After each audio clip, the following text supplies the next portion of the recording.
Muy buenas tardes, estamos en la ciudad de Tlaxcala en el programa Tlaxcala en la Historia.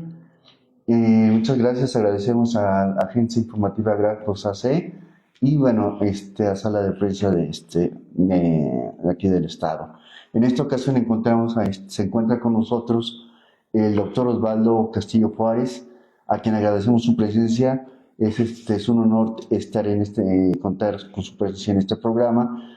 Ha sido un gran amigo y colega, y bueno, ahora nos va a platicar sobre la importancia de los archivos parroquiales como fuentes para la historia acá en Tlaxcala. Voy a dar brevemente una semblanza del doctor Osvaldo. Él es doctor en historia por la UAM Iztapalapa, es docente e investigador asociado de tiempo completo de la licenciatura en Ciencias de la Educación de la Facultad de Ciencias de la Educación de la Universidad Autónoma de Tlaxcala. Sus líneas de investigaciones son política educativa en México, humanismo y políticas educativas, educación postmoderna. Y también la línea de investigación etnohistoria, historia regional, historia de la salud, historia demográfica. Ahora bien, él es profesor de tiempo completo con perfil PRODEP con el tiempo de 3 años, ¿no? Y bueno, él ha escrito 2 libros publicados por el gobierno del estado de Tlaxcala y por la Universidad Autónoma de Tlaxcala. Uno de ellos es Teolocholco, Memoria de Imágenes de un Pueblo, y el otro es Alaltepetl, Tlaxcalteca y Topoyanco, linaje y casa señorial en el periodo novohispano, que por cierto, este libro es parte o surgió de su tesis que fue presentada en la UAM Iztapalapa en el doctorado, que obtuvo un reconocimiento, un premio a esta mejor tesis de licenciatura en posgrado. Y también ha escrito diversos textos en libros universitarios y 6 de ellos, capítulos de libros, y 2 en los libros del Fideicomiso Colegio de Historia. Y bueno, pues es un honor Osvaldo que esté con nosotros, y bueno, iniciamos tu. Muy buenas tardes. En primer lugar, saludo con afecto al público, a la audiencia que hoy nos escucha en esta tarde. Agradezco también a Tlaxcala en la Historia, al podcast que bien coordina la Agencia Informativa Grafos. Es un halago que haber recibido esta atenta invitación y más por nuestro amigo el doctor Guillermo Alberto Selguanzi Ramírez, que nos hace la referencia de estar en esta tarde para poder platicar sobre temas de carácter, le llamaría histórico-cultural, sí, en torno a las múltiples regiones del que hoy denominamos como Tlaxcala, o bien también en el escenario nacional. Y bueno, pues en esta tarde, les comentaba hace unos instantes, sí, futboleras, también sí, es importante remembrar el escenario histórico de Tlaxcala. Claro, claro. Sí. Adelante, gracias, estimado doctor. Sí. Bueno, los archivos son parte importante para, como fuentes de la historia. Son fuentes de primera mano que nos remiten, a documentos que nos permiten entender cómo se gestan los procesos históricos. En tu caso, que has trabajado mucho los archivos parroquiales, en el caso de San Luis Teolocholco, platícanos un poquito de cómo inició tu incursión, qué es lo que has encontrado, tus experiencias archivísticas en esto. Bueno, en el escenario del quehacer de la historia y el quehacer del historiador, le llamaría en la época actual, desde el punto de vista de teóricos en los cortes temporales, le llamarían la posmodernidad. Sí. ¿Cómo se enfrenta el historiador, ¿no? Claro. ¿Cuáles son sus tendencias a poder concebir esos cambios constantes en los cuales se ven inmersos no solo los escenarios globales, sino las particularidades? Sí. ¿Qué pasa con la parte microscópica que pues hace unas 2 semanas habremos escuchado la partida de nuestro gran ilustre sabio y maestro Carlos Ginzburg? en esta parte del queso y los Sí. gusanos, como una microhistoria donde es evidenciar los problemas microscópicos a problemas de orden global, de orden Claro, general. Esto también importa. claro. Poder y plasmar lo que ha estado como históricamente oculto, Sí, sesgado de la realidad inmediata o de los procesos de explicaciones relevantes, pues ver que esa parte que me mencionaba Carlos sí, Guispo, reitero a él, o a el caso de Luis González y González para el término de historia regional sí. con el pueblo de San Andrés de Gracia, Ajá, donde pues se plantea esta parte de qué tan relevante es incursionar desde la idea del quehacer del historiador en época actual, ajá. evidenciar esas micro localidades, esas micros historias como procesos de orden general y procesos de orden sectorial que van marcando tendencias también explicativas para aquellos movimientos que han marcado la historia del país, la historia de Tlaxcala y la historia de las mismas comunidades. De ahí, bueno, la importancia de los archivos parroquiales desde el ámbito de una metodología, yo le llamaría de historia regional, Sí, de microhistoria, una metodología también de etnohistoria, principalmente, o de historia cultural. Es muy importante hablar de que estos espacios, no solo vistos como archivos, sino como experiencias vivas de voces que han estado ocultas en el proceso del presente ajá. y que fueron vivas en el Sí, tiempo, pues han estado ahí esperando que en algún momento algún lector, alguien interesado en esta idea retrospectiva de poder escucharlos y poder formar tendencias explicativas, insisto, de procesos sociales que han marcado a la sociedad actual, qué relevancia tienen. Sabemos que los archivos parroquiales, en un momento determinado, entiéndase, cuando se está conformando el proceso virreinal, en el caso, vamos a llamarlo de Nueva sí, España, pues hay instituciones muy importantes que van a marcar, reitero, la originalidad de lo que llamaríamos la creación de información o el resguardo de información valiosa y que en el momento fueron testimonios de las realidades del momento. Me refiero en primer lugar al virreinato, a la sí, Real Audiencia en segundo, en tercero al protomedicato y en cuarto a la Iglesia. sí, Dentro de este sí, último sabemos que se encuentra la iglesia secular, la iglesia regular, sí, y pues de estos dos es donde van a emerger lo que hoy llamaríamos registros ajá. que nos permiten comprender estas tendencias, insisto, retrospectivas vistas desde la actualidad, Claro, como por ejemplo la fundación de pueblos, la reconfiguración de los espacios, sí, la cosmovisión de las sociedades y de las comunidades en momentos claves, como por ejemplo la instauración de procesos generales como hablar de un Estado-nación, de una república, de un nacionalismo, de un federalismo, observar sí, esas singularidades, como microscópicamente hablando, cómo se vivieron.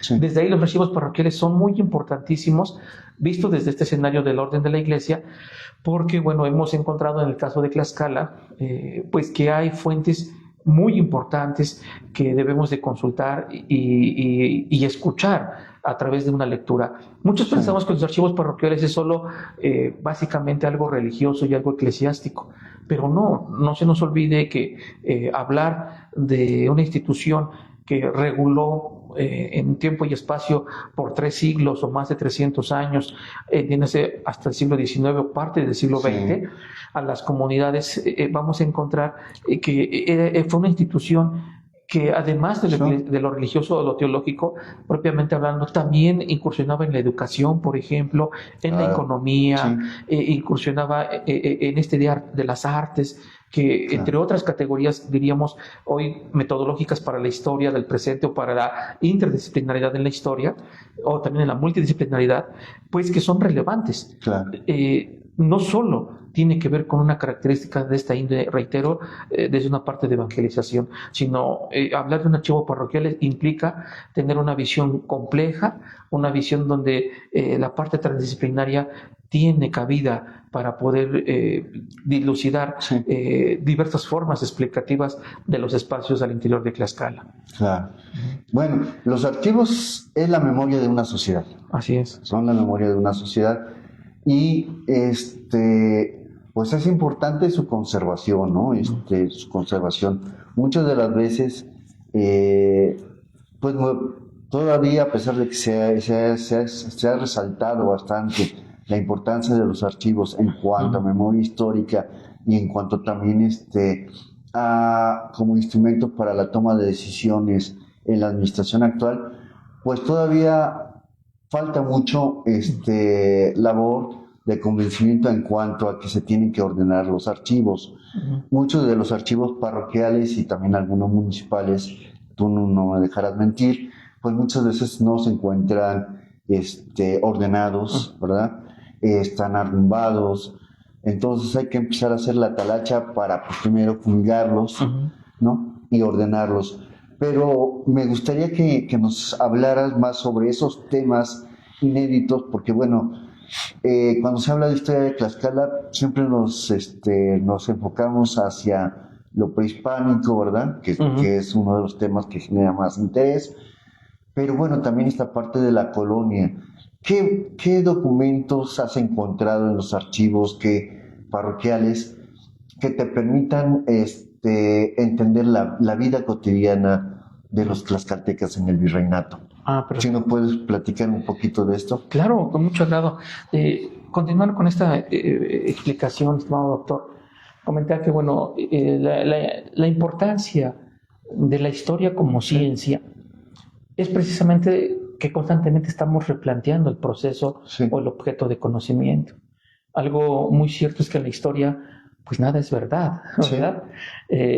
Todo está en un tiempo y en un espacio. Las percepciones o las leyes que se generan van en función de este corte que les he extraído como categorías conceptuales o cognitivas en la historia, donde, bueno, pues desde ahí se permite retroalimentar y nutrir como ciencia crítica cómo concibe un acontecimiento, un objeto de análisis, entiéndase, en su parte explicativa. Hoy decir que lo que yo presento es universal, pues eso es una tendencia, y llamaríamos en la historia una tendencia psicológica, ¿no? Porque pues no somos dueños de un proceso, de un análisis. Dentro de esa parte, lo que la historia como ciencia, reitero, y epistemológica, es que nace no solo de una idea, vamos a llamarle pragmática, no solo es una idea no es una invención ocurrente, sino la historia es una ciencia que parte de revisionismos epistemológicos, conceptuales, teóricos, que tiene como base medular precisamente la interpretación de lo que ha sido su esencia como ciencia durante todo el tiempo. Si bien es cierto, en el pasado, entiendas, en la época antigua, hablar de historia era un proceso de la observación. Bueno, estos devenires que ha tenido durante su mismo tiempo han venido marcando su profesionalización. Esto implica que adquiere tendencias, metodologías, revisionismo, reitero, supracategorías que le vamos a llamar en la misma historia, que hoy nos permite ver una realidad de diversas y múltiples formas. Cuando tú hablas, por ejemplo, del mundo del periodo prehispánico, virreinal o también colonial, como se le llega a conocer, o el mundo novohispano, de acuerdo a Manuel Miño Grijalva, o el caso de el periodo decimonónico, entre otras formas, es una buena propuesta de análisis. Sin embargo, bajo esta idea epistemológica de una ciencia crítica que replantea el objeto de conocimiento de manera constante, es como pensar en los tradicionalismos lingüísticos, que para explicar un proceso social de una localidad tengamos que partir de periodos concretos, cuando vemos que hay otras particularidades muy importantes que tú bien citabas, doctor. Por ejemplo, el caso de la época virreinal. Es muy bueno como una parte de referencia explicativa. Sin embargo, cuando hablamos de las novedades, que hoy desde esta idea epistémica crítica que busca la historia como ciencia, es que en un archivo parroquial encontramos un sinfín de comportamientos microregionales, microlocales, que tienen que ver, sí, con ideas generales, insisto, en una explicación nacional o estatal, pero bueno, que son particularmente de la comunidad o de otras comunidades, donde ellos no están pensando en un mundo virreinal, sino están hablando, por ejemplo, de la organización de los espacios a partir de la cuestión laboral. Entiéndase, por ejemplo, de lo que llamaríamos nosotros como los tequit, ¿no? Estarían pensando o estuvieron pensando en cómo administrar los lugares desde la parte ahora eclesiástica por medio de la donación administración de las tierras que daban algunos caciques o algunas doncellas con dote, para poder empezar a construir más el pueblo o generar la edificación de los principales centros que van a articular a los pueblos cabecera y posteriormente a los pueblos sujeto. Hay otras realidades, por ejemplo, la producción del pulque, el caso para esto el antecedente, lo que sería el sembradío del maguey, ¿no? Las fánegas de la producción de maíz, el comercio al interior de los espacios, que es lo que marca su vida cotidiana y como tendencias novedosas para poder comprender hoy las identidades de los espacios. Si bien es cierto, hoy la actualidad nos lleva a otra explicación, como en el siglo XIX fue la fiebre de las fábricas, hoy sería como esta fiebre de la globalización, pues más en función de la transnacionalización, donde parece entenderse que se pierde la identidad de una cosmovisión microscópica y que bueno, pues parece que hoy todos los lugareños ya no solo ir de braceros, ya no solo ir a Estados Unidos, sino hoy es mantener una idea empresarial, pero vista desde otros mecanismos de edificación de la riqueza, y parece vislumbrar que se olvida de un proceso de un reconocimiento de los espacios. Los archivos nos dan esa posibilidad de identificar las lógicas del presente por medio de lo que ha sido precisamente el devenir de su identidad o de su historicidad. Entonces, ver un archivo parroquial implica adentrarse a una multiplicidad de líneas temáticas novedosas que están enmarcadas, por ejemplo, en el caso de un archivo secular, a través le llamaríamos nosotros la sección disciplinar o la sección sacramental, donde pues la primera tiene que ver con cuestiones de diezmos, de alcabalas, de tributarios, de libros de cordilleras, entre otras formas explicativas de cómo se organiza la comunidad, mientras que los sacramentales pues tiene que ver con este proceso demográfico que nosotros hablaríamos como los bautismos, los matrimonios, las defunciones, las confirmaciones, que nos ayudan a vislumbrar, por ejemplo, el comportamiento demográfico en procesos importantes, como dirá David Brady, ¿no?, en algún momento, o el caso de Marcelo Carmargiani, entre otras, Enrique Flores Cano, estas diversas lógicas que tienen los espacios al interior de las comunidades al interior de sus espacios en un momento, por ejemplo, de crisis agrícolas, de carestía de lluvia, de exceso de calor o exceso de lluvia, cómo impactan en la conformación de los espacios, ¿no? Un archivo parroquial nos da la posibilidad de marcar, por ejemplo, cuáles fueron esas lógicas que hoy tienen, visto desde la parte interna de un lugar de origen, la organización de sus barrios, pues para comprender hoy el presente, ¿no?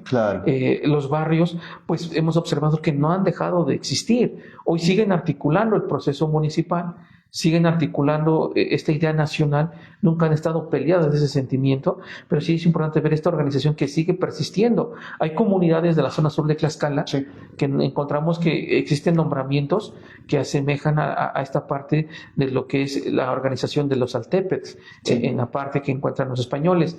Hoy siguen funcionando, pero con otros nombres, ¿no? Por ejemplo, los barrios están gobernados por un mayordomo. Posteriormente tiene sus 2 devotados. Vamos a ver que después de los mayordomos también están articulados por un escribano, que es el que lleva precisamente la redacción de su que llamaríamos ya sea un tequit, llamaríamos un huehuecali, un teoquihuacali, un tlaxilacal, tienen sus propios escribanos, ¿no?, sus tlacuilos. Entonces hay pueblos que siguen existiendo así y que su orden todavía sigue siendo rotativo, como bien se marca en las primeras fuentes coloniales del siglo XVI, ¿no? Algo solo para terminar esta intervención, algo muy importante, es que no se nos debe de olvidar que el archivo histórico de la Biblioteca Nacional de Antropología pues resguarda uno de los documentos muy valiosos que nos ayuda a explicar hoy el presente. Y de ahí nace esta propuesta de lo que serían los padrones de Tlaxcala en el siglo XVI, que Teresa Rojas Rabiela pues bien ha plasmado también en su publicación del CIASAS, que Luis Reyes García trabajó en este pasado, donde nos ayudan a comprender cómo se organizaban estos espacios, ¿no? no solo en la coyuntura ni en la transición, sino vista desde la parte de perspectiva, todavía hay comunidades que siguen organizando de esta manera, ¿no? Claro. Sabemos que estos padrones pues fueron precisamente hechos para registrar de manera instantánea toda la población existente en el interior de Tlaxcala. Esta población tenía como finalidad ser registrada bajo la construcción de la ciudad de Tlaxcala, una de las principales explicaciones del padrón. Claro. Y se pedía que todos los actores, en este caso, si eran más iguales, tenían que dar 3 días de servicio a la construcción de esta ciudad. Y entonces se fueron conformando como por cuarteles, ¿no? Claro. Primer cuartel, segundo cuartel, tercer cuartel, o primer tequil, segundo tequil, tercer tequil. Y entonces esto nos ayuda a explicar cómo estaba organizado en este momento coyuntural antes de 1558 en que es realizado este padrón y posteriormente de él, cómo se van organizando los espacios, porque hoy en el presente encuentro comunidades que siguen marcando hoy le llamaríamos faenas comunitarias, pero lo siguen llevando desde la organización de sus tierras de comunidad que articulan las mayordomías, no los fiscales, porque los fiscales es otro espacio, ellos aparte tienen las tierras de la iglesia que están en manos de los fiscales, pero los mayordomos tienen sus tierras de comunidad que vienen de los barrios ancestrales, ¿no? Entonces esto sería muy importante discernirlo. Adelante, doctor. Claro. Cuando te acercas a los documentos, bueno, pues tienes que conocer la escritura de la época, ¿no? Y dentro de esta documentación, pues hay varios expedientes escritos en náhuatl, ¿no? En náhuatl, que también ya implica también ahí aparte de la paleografía, la traducción. Y en algunos casos, pues en estos archivos se encuentran códices. Tú mencionaste el papel de los esquemas de cargos en las comunidades, la relevancia que tienen los fiscales y los mayordomos, todavía muy vigente en nuestras comunidades de Tlaxcala, pero me gustaría que nos hablaras precisamente del códice que fue parte de tu tema de investigación para la UAM, ¿no?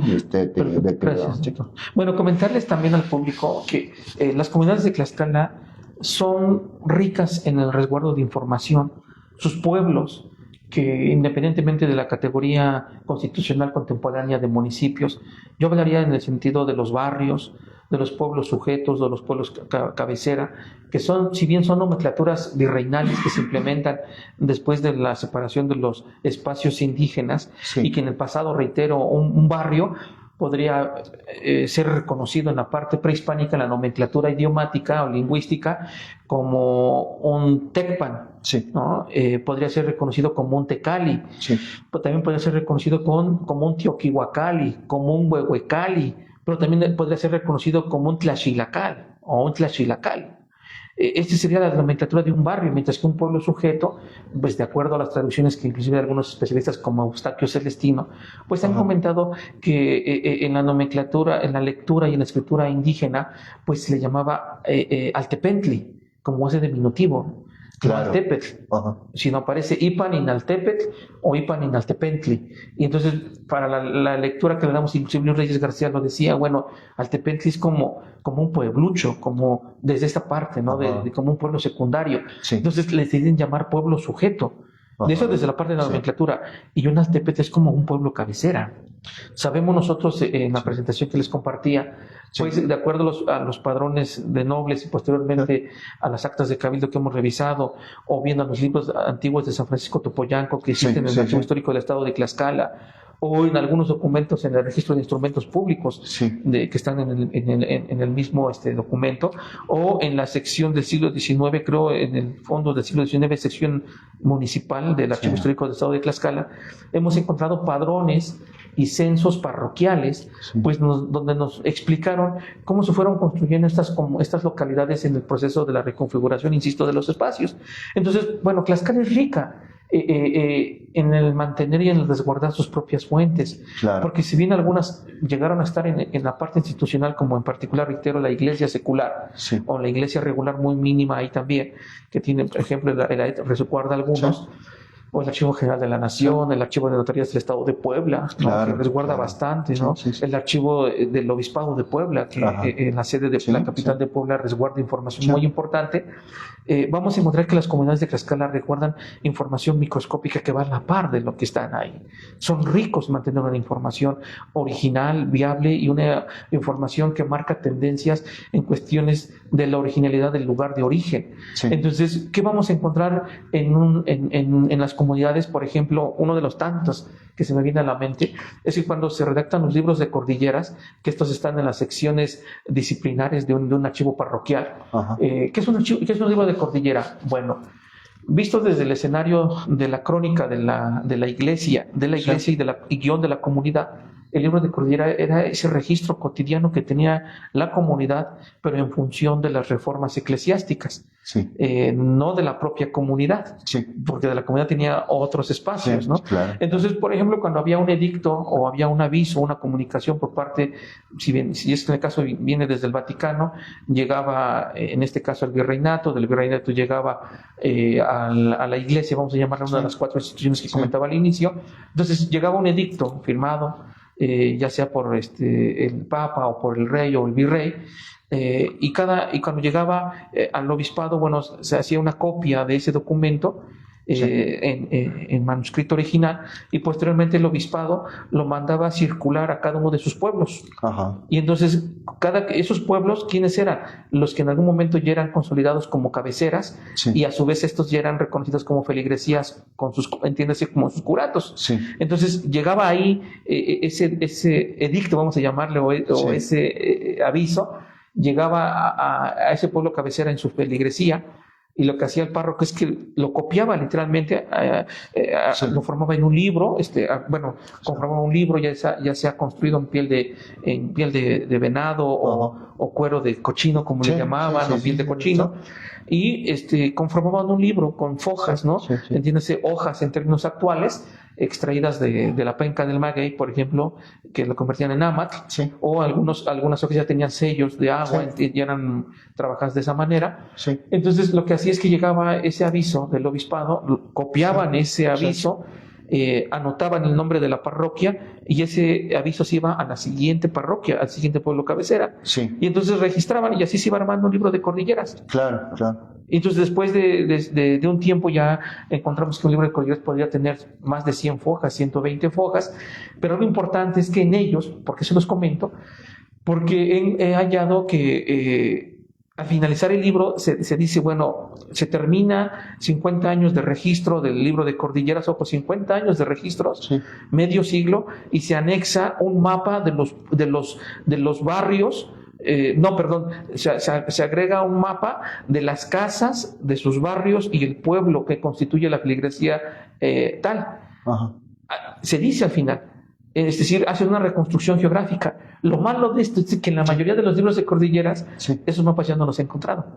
Pero también luego se agrega y se dice, se deja una genealogía, una genealogía de las principales nobles que conforman esta casa señorial o este barrio. Y en algunas partes tampoco los he encontrado, en su mayoría, salvo en manos de particulares, o en algunos resguardos de algunas iglesias sujetas del pueblo.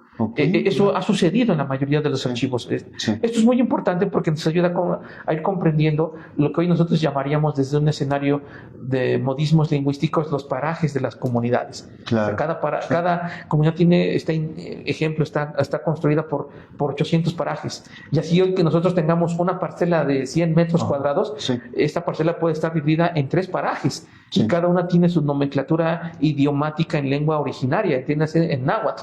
Podría ser Cadenatla, Xuamiquela, ¿no? Sanchiscla.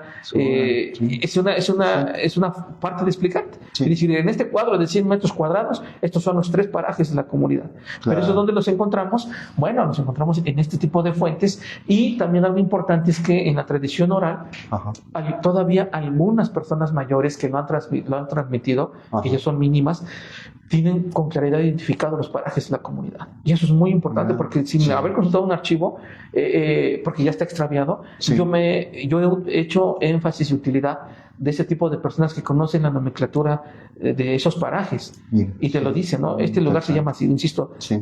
Sanchixtla, Cadenatla, Sí. Xomiquela, Tepetzinco, Sí. Contla, Huautla, ¿no? Sí. Tecahualoya, por ejemplo. Sí. Y estos parajes te dan inclusive la parte onomástica, ¿no? Sí. La parte toponímica. Y eso es algo muy importante. Entonces, las genealogías que hemos encontrado en diversos archivos parroquiales, pues han sido muy emblemáticas, porque tienen que ver con estos linajes nobles que le llamaríamos a partir del Tlactocayo, que Claro. es como una idea de un cordón, diríamos, de la casa agnática, donde nace un señor Pili, Sí. o Pipilzin, y cómo se va repartiendo a través del tiempo, ¿no? Claro. En su cuestión generacional.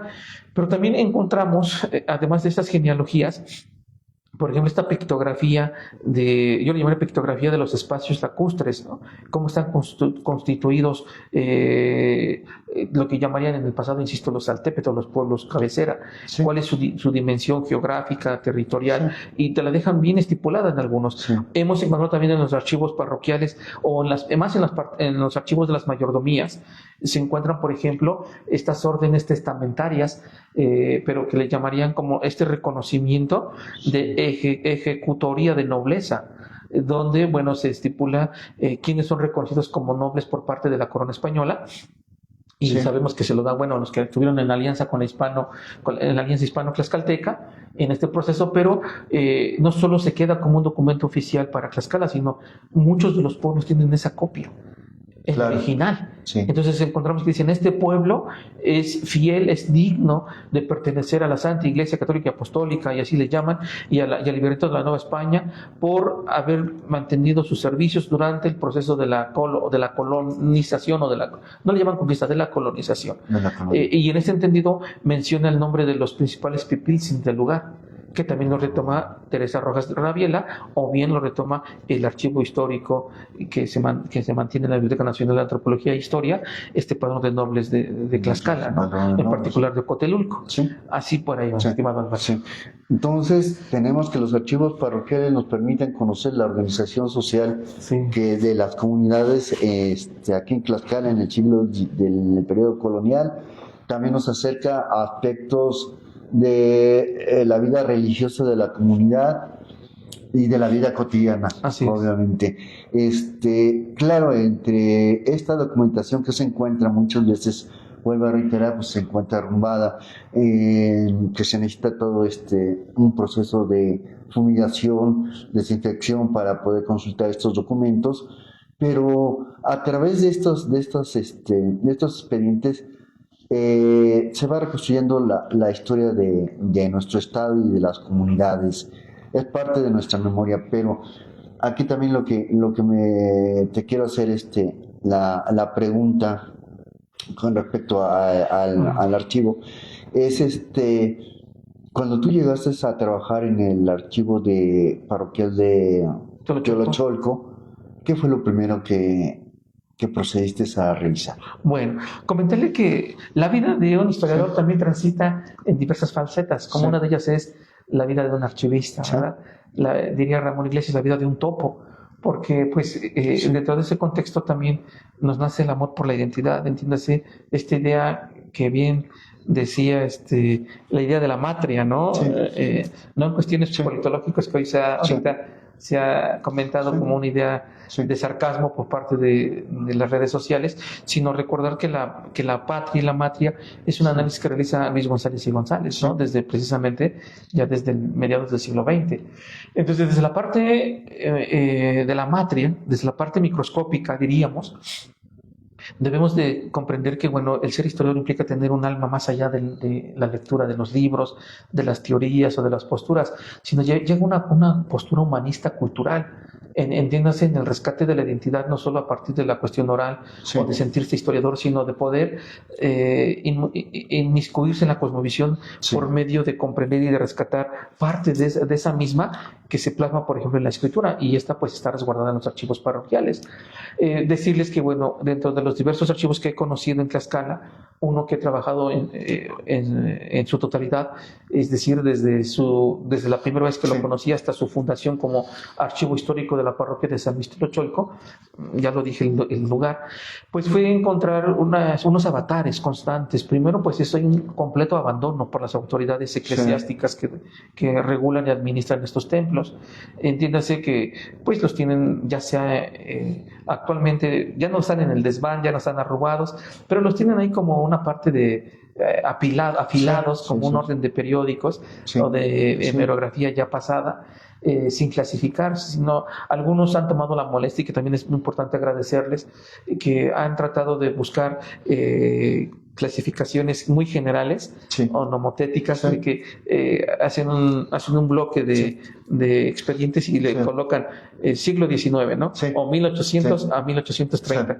Y ahí los colocan todos. Ese ya es un buen reconocimiento, porque a mí me pasó en Teolocholco, así encontré el archivo, que me costó pues más de 15 años poder ingresar a él, por el celo de los párrocos, que eso también es muy importante.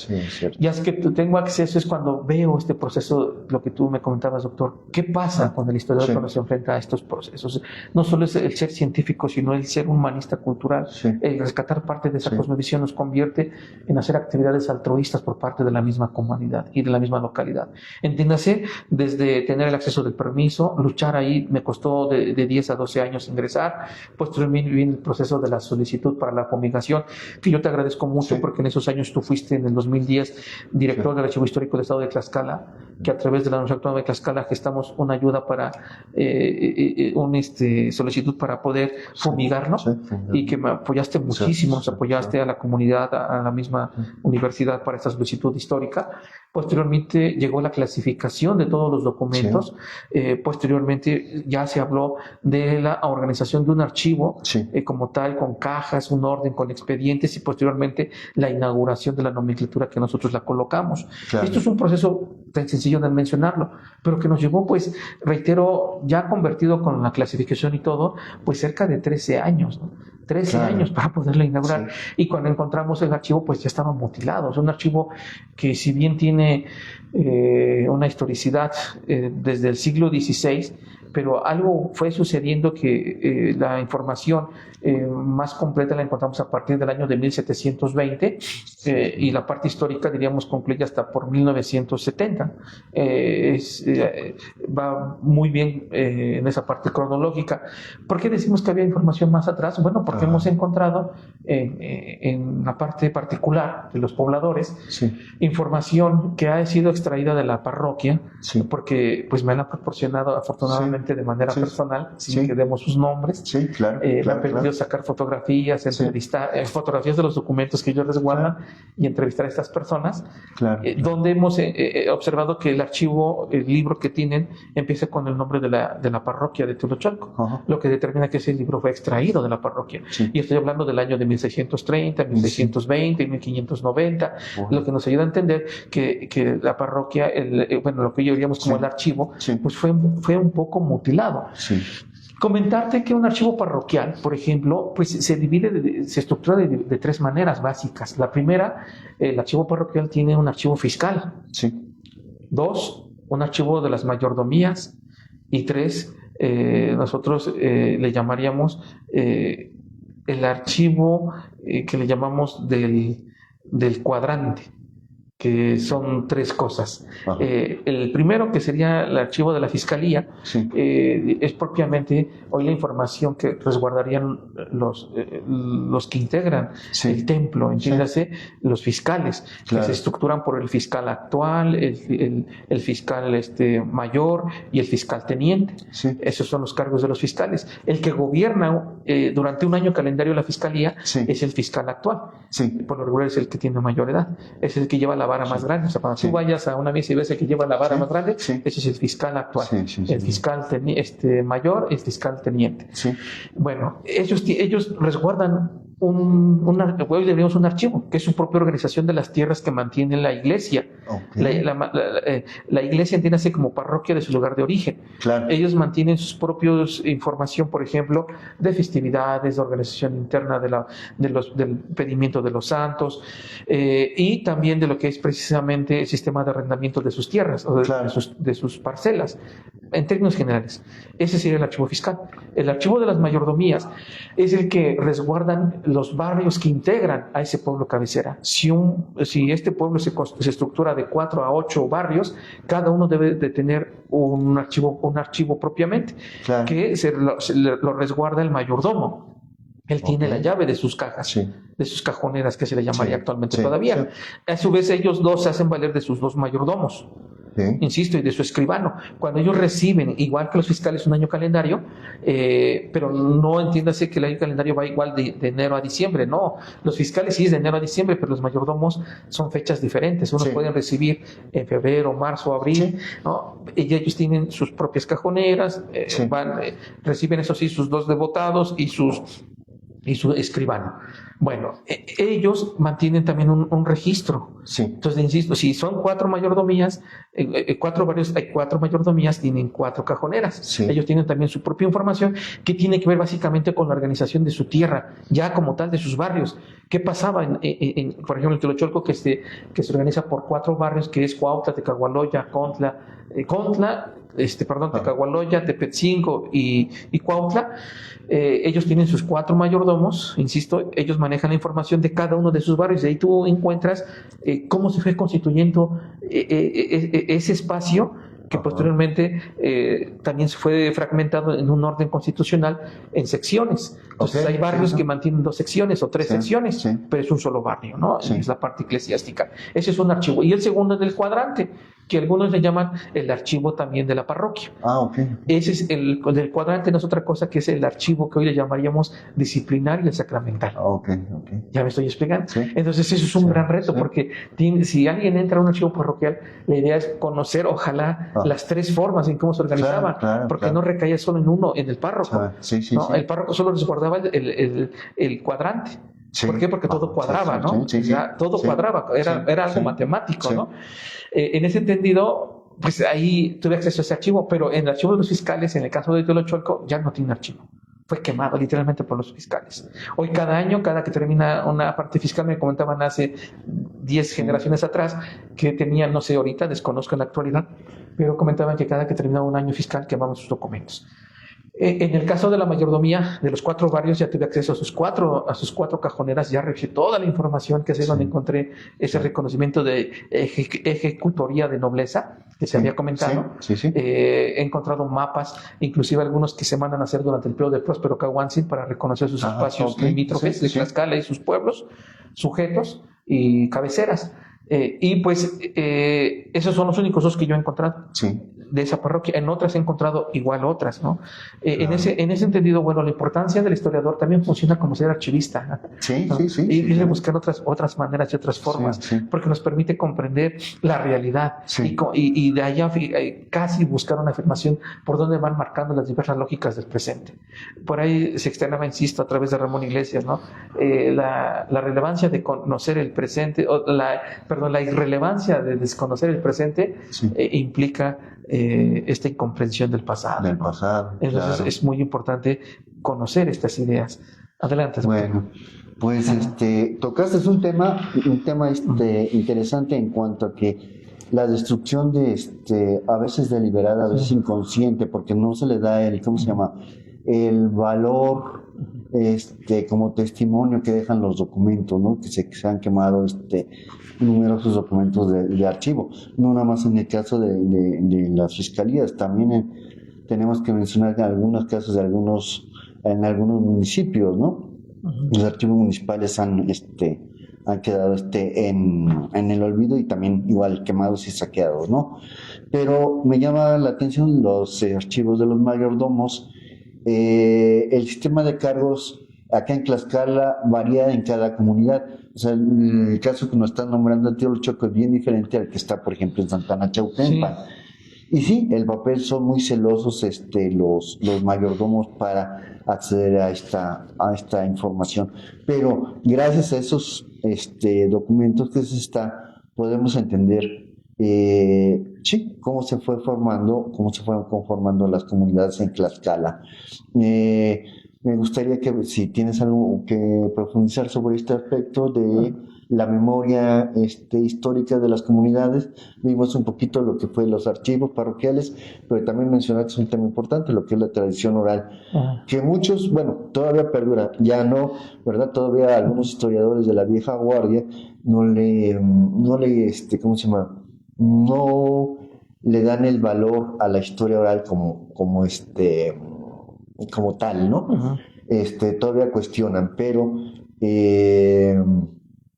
es importante retomarlo, ¿no? Ahora que ya la historia se ha enfocado más hacia el aspecto cultural y sobre todo con este diálogo con la antropología, lo han retomado. ¿Qué nos puede decir de la historia oral en San Luis Tolocholco? Bueno, comentarles que la historia oral o el ejercicio oral, no solo para la parte histórica, sino para la parte la hablaría multidisciplinaria, sí, en las ciencias sociales y en las humanidades, hoy en día es algo que debe de ser replanteado, repensado fuertemente, sí, porque si algo está pasando con nuestras generaciones actuales es la falta de escuchar en un lenguaje inicio del siglo XX se decía el lenguaje al otro, ¿verdad? Sí. Hoy le llamamos al semejante, a buscar estas áreas de oportunidad de conocimiento, dirían los pedagogos, los didácticos, los de educación.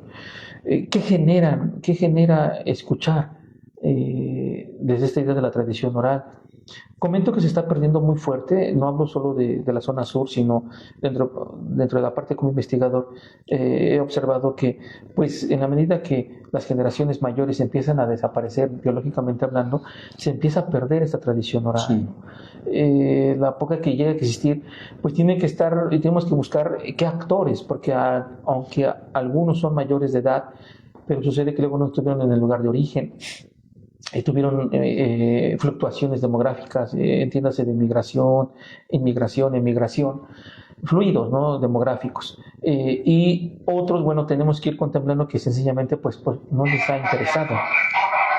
En esa parte, sí, decirte que para el caso de algunos pueblos de Tlaxcala, la tradición oral, pues como una parte metodológica, tiene que residir básicamente en los que están al frente, los espacios, entiéndase, como culturales o religiosas, sí, porque pues por ende una de las principales características de un fiscal, de un mayordomo, de un devotado, de un tupil, por ejemplo, ajá, pues es que deben de conocer el lugar de origen. Entonces, sí, ellos por lo regular te conocen tradiciones, sí, mitos, sí, leyendas, cosmovisiones, sí, y son los que pueden ir como que legitimando, sí, ese resguardo que se han transmitido de generación en generación. Entonces yo, por ejemplo, para ir adentrándome a esas prácticas, pues es lo que yo hago metodológicamente hablando. Claro. Tengo que acercarme, sí, con los guardianes de los templos, porque por ende son los que sí conocen, sí, la parte de cómo se estructura el lugar de origen. La tradición oral, metodológicamente hablando, pues ha permitido hacer, para mí, pues ir reconstruyendo lo que lo que algunos documentos me han dejado como antecedente, entiéndase más en relación a la fundación de los espacios, que no existe un documento del origen, no lo va a existir porque sabemos que los pueblos tlaxcaltecas no se fundaron en el siglo XVI, fue una refundación, fue vamos a llamar un reacomodo de sí, las sociedades indígenas. Pues no se encuentra, sino lo que vamos a ver son aproximaciones a través del oral, donde ahí diría Ciro F.C. Cardoso, Héctor Pérez Prignoli, desde la parte de la historia cuantitativa y cualitativa, tenemos que ir depurando la tradición oral, ¿no? Claro, de acuerdo, claro, a esa percepción como de historia y verdad que comentaba este filósofo Adam Schaff, ¿no? Sí. Ir depurando lo que puede ser valioso para el historiador y lo que puede ser subjetividad para la historia. Y entonces desde ahí, desde la tradición oral, vamos comprendiendo lo que puede ser, sí, aproximado a una realidad, claro, que sí es muy importante, porque en el caso de estos pueblos, pues las tradiciones y las mitologías se fundan mucho en la construcción de los pueblos, en la Fundación en Ciencias de los Pueblos, en los paisajes lacustres, en leyendas como mitológicas como el de la Matlalcueyet, Sí. la leyenda del Nahual, la leyenda de la bruja, ¿no? La leyenda de los montes, que también tienen su propia leyenda, cada uno de los montes, la leyenda de los parajes. Y la tradición oral nos da la posibilidad de acercarnos también a comprender esa realidad, ¿no? Claro. De por qué existe como tal una identidad de un lugar de origen donde, a pesar de los tiempos, de los espacios o a pesar de los modelos económicos, dirían los economistas, son factores heterogéneos que no son necesarios para regular un comportamiento social, dirían ellos, pero sí desde la parte antropológica, histórica, desde la parte multicultural, son muy relevantes para mantener una estabilidad social. Entiéndase, por ejemplo, el sistema de cargos, ¿no? Sí, o sea, ¿en qué beneficia un orden económico? Pues de nada, pero tiene una existencia medular en la conformación de los espacios. Claro, entonces la tradición oral para mí ha sido muy importante porque he logrado desde ahí poder concretar ciertas vicisitudes de las afirmaciones que he encontrado en documentos. Como por ejemplo haber escuchado hablar del padre Rubén Vadillo, que ya falleció hace unos años atrás. Famosísimo párroco que estuvo también como guardián del templo allá en Teolocholco, como de 1960-70. Y pues tuve la oportunidad de hablar con él todavía. Y me dio la oportunidad de entrar a su archivo propiamente hablando, donde tenía una infinidad de información. ¿Y qué crees? La sorpresa es que tenía muchísima información de todas las parroquias de Tlaxcala, de muchas parroquias, en particular la de Teolocholco. Y entonces cuando yo me permite que yo le fotografíe fotografías que él tomó sobre la parte subterránea de algunos templos, que ven que los templos fueron construidos sobre espacios piramidales en su mayoría, con basamentos piramidales. Y entonces él, en algunos templos que fue guardián del pueblo, fue párroco, pues anduvo con la cámara debajo de los templos, porque recuerden que hay como sótanos. ¿Y qué creen? Encontró pictografía realizada en tiempo y forma por los pobladores del lugar de origen. Entonces encontrabas la flor, la xochitl, encontrabas el nahual, por ejemplo. Y entonces ahí donde las leyendas se conforman en realidad porque están plasmadas en las pinturas que están debajo de la parroquia. Mira, las parroquias. Sí, ¿no? Entonces me dijo, ¿puedes fotografiarlas? Entonces lo que hice fue fotografiarlas, todas esas pinturas que estaban en varios templos en Ciudad de Teolocholco, y algunos otros monolitos, por ejemplo, que estaban construidos tallados en piedra, pues también me permitió fotografiarlos, que después desaparecieron. Había otras pinturas que estaban realizadas en los arcos de medio punto de las puertas de entrada de cada templo, que también fueron borradas con el transitar del mismo, fueron encaladas, ¿no? Y eso nos permite entrelazar una versión oral con una versión escrita y una versión visual. ¿No? Y esto es muy importante, doctor. Claro. Bueno, es cierto en cuanto a que los sacerdotes a veces había que hacer un trabajo de convencimiento, ¿verdad? Para que den acceso a esta información. Claro que por una parte las restricciones que a veces ponen pues es para protegerlo, ¿no? O en algunas ocasiones. Pero sí hay que hacer una talacha bastante en ese aspecto. Ahora, y con esto quería yo comentarte. Tlaxcala hace ¿cómo se llama? Llegan los conquistadores, se establecen la alianza con Hernán Cortés, recibe una serie de privilegios, de los cuales pues la élite, la nobleza indígena siempre lo está reclamando, está pugnando por su reconocimiento. Yo lo que te quiero preguntar es, a veces tenemos esa imagen de que es Tlaxcala una sociedad estática, pero ¿lo fue? No, tenemos que pensar que ninguna sociedad es estática. Tiene que ver con un concepto del Estado-Nación, ¿no? Regresando a esta parte que alude a la cuestión territorial de ser pequeño, ¿verdad? Pero sabemos que toda sociedad siempre va a ser, siempre se va a estar constituyendo. Una sociedad siempre va a ser polisémica, ¿no? Siempre se va a estar conformando de diversas y múltiples maneras. En ese entendido, bueno, tenemos que ir tomando en cuenta como documentos oficiales dentro de hablando propiamente de la historia de Tlaxcala, Sí. Desde que llega Hernán Cortés, y en el caso de Tlaxcala, cuando se conforman los primeros documentos institucionales, recordarán las leyes de Santillán, ¿no? Claro. Que se van a realizar en 1554, 1555, Sí. como un documento que ayuda a dosificar y a reestructurar lo que en ese momento va a ser la provincia de Tlaxcala. Claro. Las leyes de Santillán le empiezan a dar orden a la provincia, ¿no? Sí. Posteriormente vamos a escuchar lo que va a ser este proceso eclesiástico, insisto, como una institución dominante, lo que vamos a llamar nosotros la parte de la secularización de las órdenes, de las diócesis o de las órdenes mendicantes, ¿no? 1620, ¿no? 1600 Sí. en adelante para Sí. poder plantear esto. Tenemos que ir observando que Tlaxcala siempre va a estar inmerso Claro. en una movilidad constante, ¿no? En ese entendido, tenemos que ir comprendiendo que hablar de una sociedad estática no puede ser así, ¿no? Después de Palafox y Mendoza viene Fabián y Fuero en 1737 a 1740, cuando termina este proceso de la separación y la segregación de las diócesis que inició Juan de Palafox y Mendoza. Después recordar que viene, creo que en 1797-98, la creación del sistema de intendencias en la Nueva España, lo que permite un reajuste, donde ahí Tlaxcala se convierte como territorio militar independiente, que no se nos olvide que en las anteriores era provincia de Tlaxcala, ¿no? Claro. Y después del sistema de intendencias, pues recordar las actas constitucionales que vienen después de 1824, donde Tlaxcala no se le reconoce como Estado libre y soberano de la Federación, sino se le anexa, se le reconoce como territorio militar independiente y se le quiere anexar a Puebla. Luego viene la anexión de Calpulalpan, luego viene el reconocimiento del 5 de febrero de 1857, cuando se da esta programación de libre y soberana el Estado de Tlaxcala hasta 1917. Tlaxcala nunca ha sido estática, ¿no? Bueno, adelante. Bueno, ya y con esto, muy interesante la plática y la charla que nos has dado. Con esto quisiera yo terminar para que te pregunté si Tlaxcala era estática, porque tal parece que cuando nos referimos a la historia de Tlaxcala está esta alianza que hacen con los españoles, los privilegios, pero a veces se nos olvida que Tlaxcala se va transformando, ¿no?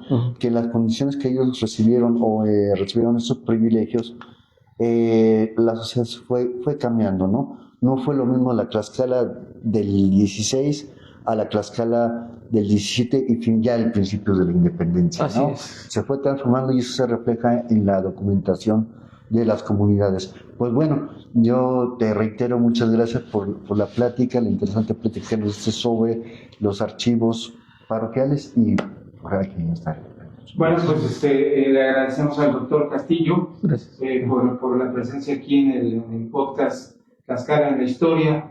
Y pues quiero leerles 3 comentarios que han llegado al programa. De Elsa Patricia Ojeda Carreto, quien dice que es una valiosa y excelente charla con el doctor Osvaldo Castillo Juárez. Les manda felicidades y abrazos a los dos. Gracias, maestra. María Lara nos dice que es una excelente plática de Guillermo Alberto González Ramírez, gracias, en el podcast.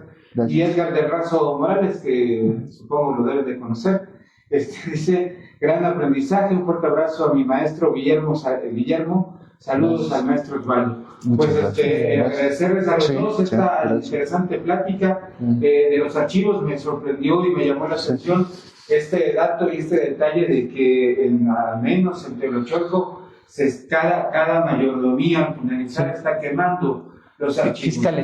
Los fiscales están quemando la información. No sé a qué se deba y no sé si eso afecte a la gran historia que debemos de conocer todos los tlaxcaltecas. No sé, maestro, un último comentario sobre ese tema. Gracias, estimado maestro y doctor Alberto. Hablar de la historia de Tlaxcala, evidentemente, es repensar y es hablar en la multiplicidad de sus acontecimientos culturales, dentro de las diversas cosmovisiones, donde no solo hay un actor, sino se debe a una múltiple interpretación de los sucesos que hoy nos hacen sentirnos tlaxcaltecas, teolochaltenses, apizaquenses, chautepenses o sentirnos mexicanos. Esperamos nuevamente visitarlos y nos dan esa posibilidad y hablar de otros temas sugerentes sobre epidemias, comportamientos demográficos, etnohistoria, historia cultural, historia social, historia de la vida cotidiana, porque hay muchísimas cosas, historia de la educación, historiografía de la educación, ¿no? Que son mis ramas que trabajo. Muchísimas gracias, maestro, muy buenas tardes a la Agencia Informativa de Grafos. Pues bien, pues, maestro, pues, los esperamos con más temas, más invitados. sí, claro. Todos los martes, a todos los partir martes. de las 5 de la tarde. Desde aquí agradecerle a la Dirección de Comunicación y Relaciones Públicas que nos presta Sí. amablemente este espacio. Gracias. Gracias. Muchas gracias. Buenas tardes. Sí, buenas tardes.